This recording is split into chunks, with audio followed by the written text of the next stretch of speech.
NEET 2024 अंतिम प्रहार हम कर रहे हैं और हमारा टारगेट 360 आउट ऑफ 360 बायोलॉजी में। आप लोगों ने जो चीज़ें पूछी हैं जेनेटिक्स से रिलेटेड बहुत पूछी हैं, तो मैं छोटे छोटे वीडियोस जेनेटिक्स के इन कंसेप्ट्स पर जो आप पूछ रहे हैं उन पर आपके साथ बहुत तेज़ी से शेयर करूंगा। आज इसमें बैक क्रॉस, टेस्ट क्रॉस और reciprocal cross.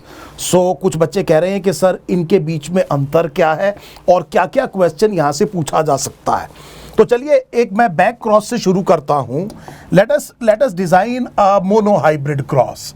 Capital T tall P plant है और small T dwarf T plant है। जितने F1 प्रोजेनी हैं ये कैपिटल टी स्मॉल टी सारे के सारे टॉल होंगे। अब अगर मैं एक क्रॉस ऐसे डिज़ाइन करूं कि ये जो प्रोजेनी है इसकी क्रॉस इस पेरेंट से या फिर इसकी क्रॉस इस पेरेंटल प्लांट से, और कोई ज़रूरी नहीं है कि पेरेंटल ही हो, इस जीनोटाइप वाले किसी भी ऑर्गेनिज्म से, इसको आप बैक क्रॉस कहेंगे। कहने का मतलब ये हुआ कि यहाँ पर जो बैक क्रॉस है, एक बैक क्रॉस तो हुई capital T small T cross capital T ये वाली एक, और दूसरी हुई capital T small T cross small T. ये हमने क्या कहा, ये बैक क्रॉस है। इस क्रॉस पे थोड़ा सा ध्यान दीजिएगा, ये आगे भी हमारे काम की आएगी। पहले तो हमें यह समझ में आ गया कि बैक क्रॉस किसे कह रहे हैं। आपने प्रोजेनी का क्रॉस कराया किसी भी पेरेंटल जनरेशन के प्लांट से और इस तरह से आपने इन दोनों क्रॉसेस को बैक क्रॉस कहा। चलिए अब हम ये कह रहे हैं कि what exactly is a test cross. जैसा मैंने आपसे कहा कि इस वाली क्रॉस को ध्यान रखिए, जो दूसरी बैक क्रॉस है, यहां से आपको एक बहुत इंपॉर्टेंट क्लू मिलता है। देखिए टेस्ट क्रॉस का पर्पस क्या है। टेस्ट क्रॉस का पर्पस ये है कि आप उस प्लांट का जीनोटाइप पता करना चाहते हैं या उस ऑर्गेनिज्म का जीनोटाइप पता करना चाहते हैं जो डोमिनेंट फिनोटाइप को एक्सप्रेस कर रहा है। जो कि डोमिनेंट फिनोटाइप को क्या कर रहा है, एक्सप्रेस कर रहा है। ध्यान दीजिएगा, जो रिसेसिव फिनोटाइप को एक्सप्रेस कर रहा है वो होमोजाइगस होगा, वो प्योर लाइन होगा। आपको पता है रिसेसिव अलील केवल होमोजाइगस कंडीशन में ही अपने आप को एक्सप्रेस कर सकती है। अगर हम पिछले वाला ही एग्जांपल लें तो अगर मैं आपको एक ड्वार्फ पी प्लांट ला करके देता हूं पाइसम सटाइवम, तो आप आंख बंद करके मुझे बता देंगे कि सर इसका जीनोटाइप कैपिटल स्मॉल टी है, ये बात तय है। लेकिन अगर मैं आपको टॉल पी प्लांट ला करके दूं तब आपको थोड़ी सी प्रॉब्लम ये आएगी कि ये कैपिटल टी भी हो सकता है, कैपिटल टी स्मॉल टी भी हो सकता है, क्योंकि कंप्लीट डोमिनेंस में ये दोनों बराबर टॉल होंगे। इन्हें देख करके डिफरेंशिएट नहीं किया जा सकता। अब इस जीनोटाइप को पता करने के लिए जो क्रॉस की जाएगी वो एक्चुअली क्या है, टेस्ट क्रॉस है। टेस्ट क्रॉस का आइडिया जेनेटिसिस्ट को इस वाली बैक क्रॉस से लगा। ये जो दूसरे वाली बैक क्रॉस है, थोड़ा ध्यान दीजिएगा। अब हम ये कह रहे हैं कि क्यों ना ऐसा करें कि जो प्लांट इन क्वेश्चन है, हमने ये कहा द प्लांट इन क्वेश्चन, ये प्लांट इन क्वेश्चन जो हमने कहा कि ये डोमिनेंट फिनोटाइप को एक्सप्रेस कर रहा है, ये डोमिनेंट फिनोटाइप को एक्सप्रेस कर रहा है। लेट अस से ये टॉल है, हमें नहीं पता कि ये कैपिटल टी है या कैपिटल टी स्मॉल टी है, ये हमें नहीं पता। इसको आप क्रॉस कराएंगे एक ऐसे प्लांट से जो रिसेसिव ट्रेट को एक्सप्रेस कर रहा है। इस वाली क्रॉस को आप मोनो हाइब्रिड टेस्ट क्रॉस कहेंगे। This would be what is called as a mono hybrid test cross. अब बड़े ध्यान से मेरी बात समझिएगा, एग्जामिनर और एक तरह से आपसे एक क्वेश्चन पूछ सकता है। टेस्ट क्रॉस का एक और मकसद है। टेस्ट क्रॉस में केवल आप ये देखना चाह रहे हैं कि जो प्लांट इन क्वेश्चन है वो कितनी तरह के गैमेट्स बना रहा है। इसका मतलब हम ये कह रहे हैं कि वो कितनी तरह के गैमेट्स बना रहा है। ध्यान दीजिएगा, how many types of gametes are produced by the plant in question। क्या इस मोनो हाइब्रिड टेस्ट क्रॉस में एक तरह का बना रहा है या दो तरह के गैमेट बना रहा है? अगर वो एक ही तरह के गैमेट बना रहा होगा तो हमें पता चल जाएगा कि वो होमोजाइगस है, और अगर वो दो तरह के गैमेट बना रहा होगा तो हमें पता चल जाएगा कि वो हेट्रोजाइगस है। और यही टेस्ट करने के लिए हम टेस्ट क्रॉस कर रहे हैं। इसी को हमने क्या कहा है, टेस्ट क्रॉस। हम देखना देखना ये चाहते हैं कि डोमिनेंट फिनोटाइप एक्सप्रेस करने वाला होमोजाइगस है कि हेटेरोजाइगस है।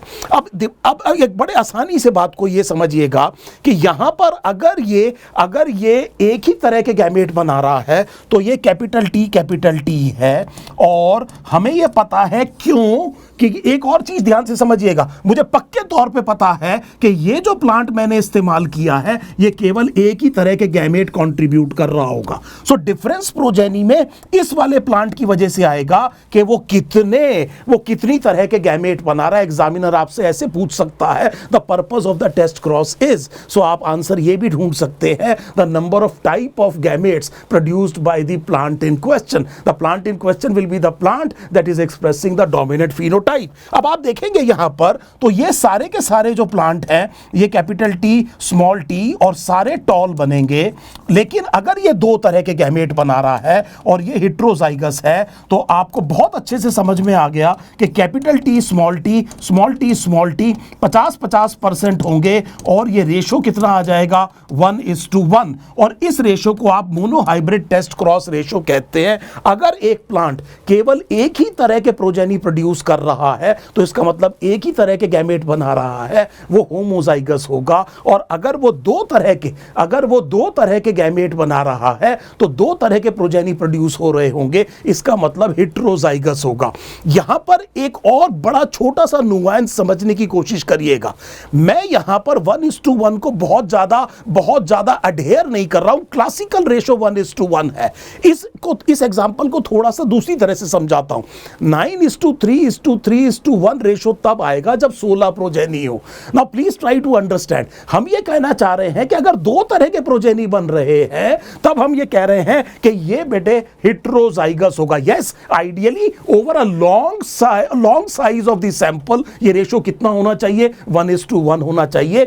अब मैं एग्री कर रहा हूं, लेकिन आप समझ सकते हैं कि यहां पर एक्चुअली हम ये देख रहे हैं कि कितनी तरह के प्रोजेनी प्रोड्यूस कर रहे हैं। और जैसे ही आपने टेस्ट क्रॉस करी, अगर आपका प्लांट होमोजाइगस है तो सारे प्रोजेनी एक जैसे होंगे, और अगर आपका प्लांट हेटेरोजाइगस है तो दो तरह के प्रोजेनी बनेंगे। तीसरी बार बता रहा हूं कि ये मोनोहाइब्रिड टेस्ट क्रॉस रेशो है। आइडियल रेशो कितनी होनी चाहिए 1:1, लेकिन दो तरह के प्रोजेनी बनते ही आपको ये पता चलता है कि दो तरह के गैमेट्स बना रहा है और ये प्लांट हेटेरोजाइगस है। उम्मीद है इस तरह के क्वेश्चन को अब आप आसानी से कर लेंगे। इसी चीज को अगर हम थोड़ा सा आगे जाएं तो हम ये कहेंगे कि यहीं पर हम डिजाइन कर सकते हैं एक dihybrid test cross. So dihybrid test cross में हमने ये कहा कि dihybrid test cross let us say capital A small a capital B small b, आपको इंडिपेंडेंट असॉर्टमेंट एज्यूम करना है और ये आप एक टेस्ट क्रॉस कर रहे हैं। देखिए यहां पर भी मैंने होमोजाइगस रिसेसिव लिया, केवल दोनों कैरेक्टर के लिए जो रिसेसिव ट्रेट है वो अपने आप को एक्सप्रेस कर रहा है, तो दोनों लोकस पर ये होमोजाइगस है। टेस्ट क्रॉस में ये आपको ध्यान रखना है कि ये जो आप प्लांट यूज कर रहे हैं ये होमोजाइगस रिसेसिव होना चाहिए, चाहे आप एक लोकस की बात करें चाहे आप दो लोकस की बात करें। अब क्योंकि इंडिपेंडेंट असॉर्टमेंट है तो हमें यह पता है कि ये चार तरह के गैमेट प्रोड्यूस करेगा और ये रिकॉम्बिनेंट्स बन रहे हैं, ये आप जानते हैं। इसी तरह से यहां पर केवल एक तरह के गैमेट प्रोड्यूस होंगे लेकिन होंगे चार।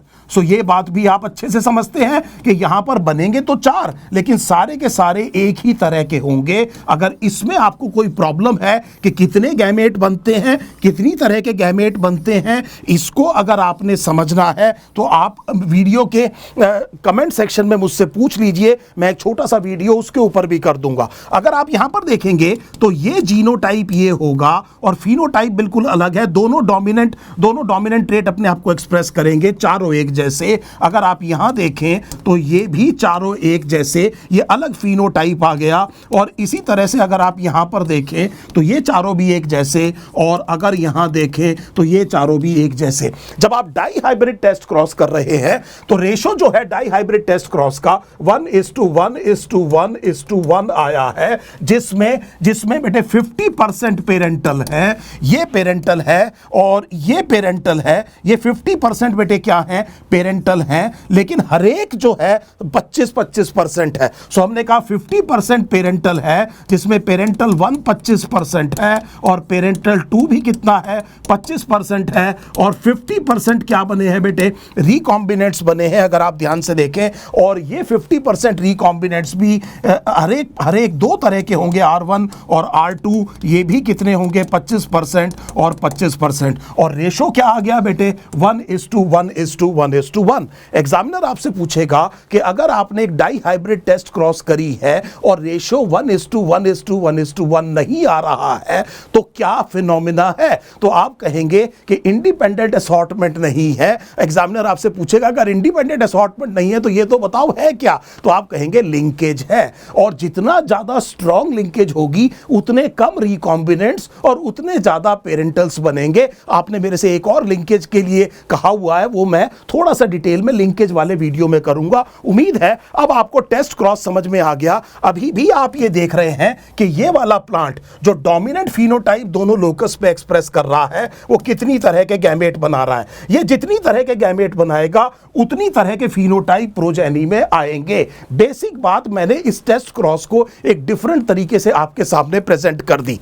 लास्ट में आपने पूछा है कि सर रेसिप्रोकल क्रॉस क्या होता है। सो रेसिप्रोकल क्रॉस में ऐसे समझिए कि मान लीजिए ये फीमेल है और मेल है। जेनेटिक्स में कन्वेंशन जनरली ये होता है कि पहला लिखा प्लांट फीमेल मानना चाहिए, सो ये बेसिकली मैंने मेल लिख दिया है, आई एम वेरी सॉरी। सो सबसे पहला जो प्लांट है वो फीमेल होना चाहिए, जो दूसरा है वो मेल होना चाहिए। ये एक कन्वेंशन है जेनेटिक्स में। तो यहां पर मैंने ये कहा कि मान लीजिए मैं ये कहता हूं कि ये टॉल पी प्लांट है, पाइसम सटाइवम, और ये ड्वार्फ है, एंड लेट अस से कि ये होमोजाइगस टॉल है। ये बेटे हमें पक्के तौर पे पता है ऐसा होगा। तो जब हम इसको अगर हम बेटे क्या करेंगे, क्रॉस कराएंगे, तो ये तय है कि कैपिटल टी स्मॉल टी सारे के सारे टॉल प्लांट बनेंगे। अब रेसिप्रोकल क्रॉस में क्या होता है कि आप एक और क्रॉस डिजाइन करेंगे। Reciprocal cross will be a set of two crosses, एक दूसरे का रेसिप्रोकल होंगे। इसका मतलब ये हुआ कि यहां पर जो फीमेल है वो ड्वार्फ होगी और यहां पर जो फीमेल प्लांट है वो ड्वार्फ होगा, और जो मेल है वो बेसिकली हम क्या कह रहे हैं, टॉल है। सो इसका मतलब ये कैपिटल टी है, ये स्मॉल टी है, और ये जो ट्रेट है ये ऑटोजोम पे लोकेटेड है। This is located on an autosome, ये सेक्स क्रोमोसोम पर लोकेटेड नहीं है। अगर सेक्स क्रोमोसोम पर लोकेटेड नहीं है जीन या अलील, नहीं है ट्रेट लोकेटेड ऑटोजोम पे, तो reciprocal crosses will produce same result. So अगर आप यहां पर देखें तो ये कैपिटल स्मॉल टी ये गैमेट बनेगा, यहां ये गैमेट बनेगा, और फिर सारे के सारे क्या बनेंगे, all tall. So what we are trying to say कि अगर कोई चीज ऑटोजोम पर लिंक्ड, कोई ना कोई ट्रेट ऑटोजोमल ट्रेट है, तो हम ये कह रहे हैं कि reciprocal crosses will produce same result. So reciprocal crosses हमेशा सेम रिजल्ट प्रोड्यूस करेंगी। ये बात बहुत इंपॉर्टेंट है। यहां पर inheritance of the trait is not affected by the sex of the parental plant. Please try to understand, ये क्या है बेटे, सेम रिजल्ट प्रोड्यूस हो रहा है। लेकिन अगर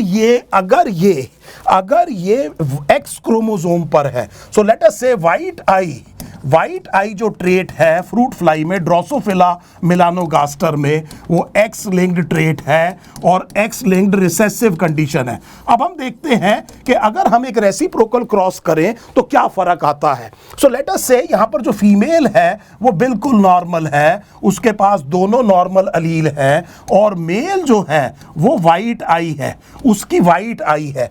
अब आप देखिए कि यहां पर ये देखिए, ये फीमेल कैरियर हो गई, ये फीमेल कैरियर है, ये वाली फीमेल भी कैरियर है। अगर आप देखें so 100% female are carrier but not affected. किसी में भी व्हाइट आई ट्रेट नहीं आएगा, लेकिन दोनों के दोनों जो फीमेल प्रोजेनी है वो कैरियर है। ऑन दी अदर हैंड अगर आप देखेंगे तो यहां पर आप ये देखेंगे कि जो मेल है दोनों के दोनों वो बिल्कुल नॉर्मल हैं। वो बेटे, और मेल तो वैसे भी कैरियर हो नहीं सकता क्योंकि सेक्स क्रोमोसोम के लिए मेल सेक्स हेमीजाइगस होता है, तो एक की अलील काफ़ी है। ये बात हमें समझ में आ गई। चलिए इसकी रेसिप्रोकल क्रॉस को डिजाइन करते हैं। तो हमने ये कहा कि फीमेल अफेक्टेड है। अब आप देखिए, the reciprocal crosses will not produce the same result. ये वो चीज है जो इंपॉर्टेंट चीज आपको समझ में आनी चाहिए, जो आपसे असर्शन रीजन के तौर पर या फिर मॉर्गन के एक्सपेरिमेंट से रिलेटेड ऐसा क्यों हुआ कि ये Morgan was able to see that the gene is not located on autosome but is located on a sex chromosome. इस तरह के क्वेश्चन की हम तैयारी कर रहे हैं। सो अगर हम यहां पर देखें तो हमने ये देखा कि यहां पर फिर अगर आप देखें तो जो फीमेल है वो देखिए बेटे, जो फीमेल है वो अभी भी क्या है, आप देखेंगे बड़े ध्यान से, फीमेल बेसिकली आप ये देखेंगे कि कैरियर है लेकिन अफेक्टेड नहीं है जैसा यहां पर है। सो अभी तक तो ऐसा लग रहा है कि एक जैसी चीज होगी, लेकिन try to look at the males here. यहां पर 100% मेल्स जो हैं वो अफेक्टेड होंगे because of the hemizygous condition. अब की बार जो सेक्स है पेरेंट का वो इनहेरिटेंस ऑफ ट्रेट पर असर डाल रहा है। ये ऑटोसोम पर नहीं है, ये एक्स क्रोमोसोम पर है, और ये जो ट्रेट है ये सेक्स लिंक्ड ट्रेट है। सो बेसिक फंडामेंटल प्रिंसिपल ये है कि अगर reciprocal crosses same result produce कर रही हैं तो जिस जीन या एलील की इनहेरिटेंस की आप बात कर रहे हैं वो ऑटोसोम पर लोकेटेड है, और अगर reciprocal crosses same result produce नहीं कर रही है तो ये सेक्स लिंक्ड इनहेरिटेंस है। नीट 2024 एग्जाम में आपके लेवल पर आपने ये कहा कि ये जो है एक्स क्रोमोसोम पर लोकेटेड जीन होनी चाहिए। सो ये वो सिग्निफिकेंस है जो इस पर्टिकुलर रेसिप्रोकल क्रॉस की आपसे पूछी जा सकती है। उम्मीद है बैक क्रॉस, टेस्ट क्रॉस और रेसिप्रोकल क्रॉस आपको अच्छे से समझ में आ गया होगा। इससे रिलेटेड कुछ क्वेश्चन मैं टेलीग्राम चैनल पर डालने जा रहा हूं, वहां पर उनको अटेम्प्ट करके देखिए।